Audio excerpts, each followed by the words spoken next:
শেখ হাসিনার যথেষ্ট প্রমাণ আছে বিচ্ছিরিভাবে মানুষকে কথা বলার। উনি কিন্তু বলেনি, উনি কোনো দিনও শেখ হাসিনাকে একটা এইখানে মরিচ পর্যন্ত আমাদের সামনে আমরা এখান দিয়ে উনি শুধু বলছে তোমরা শান্ত হও, তোমরা থাকো।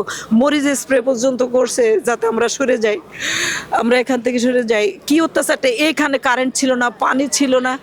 একটা রাষ্ট্রনায়ক, 3বারের সফল প্রধানমন্ত্রী এই পরিবেশে থাকতে পারে? তার পানি, তার কারেন্ট, মুড়ি চানাচুর পর্যন্ত এখান থেকে কেড়ে নিছে পুলিশে। আপনারা দেখছেন যে এখান থেকে মুড়ি চানাচুর খাওয়ার জন্য নেওয়া হচ্ছে, সে পুরি কিনে নেওয়া হচ্ছে, সেটাও বিনা খাবার। আর তাহলে জেল হাজতে উনাকে রাখা হয়েছে, উনি কি সেই জেল হাজতে থাকার মতো বংশে জন্মগ্রহণ করছেন? Attempt to murder. আমাদের নেত্রীকে সে তিলে তিলে বিষ দিয়ে খাবারের মধ্যে বিভিন্নভাবে বিনা চিকিৎসায় মারা হয়েছে। আল্লাহ পাক ছাড় দেয়, ছেড়ে দেয় না। আমাদের শহীদ প্রেসিডেন্ট জিয়াউর রহমানের কবরটা পর্যন্ত এখান থেকে খুঁড়তে চেয়েছে। কার কবর এখন কে খোঁড়ে? আল্লাহ পাক আছে না? আল্লাহ পাক আছে। আল্লাহ পাকের বিচার হবেই, এবং এর বিচারও আমরা চাই।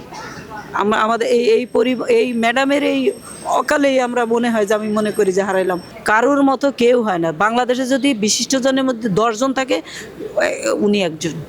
উনার নামে আলাদা কালচারাল সেন্টার, গবেষণা কেন্দ্র, উনার নামে অনেক কিছু হওয়া উচিত। একজন মহিয়সী নারী, পাঠ্য বই আমি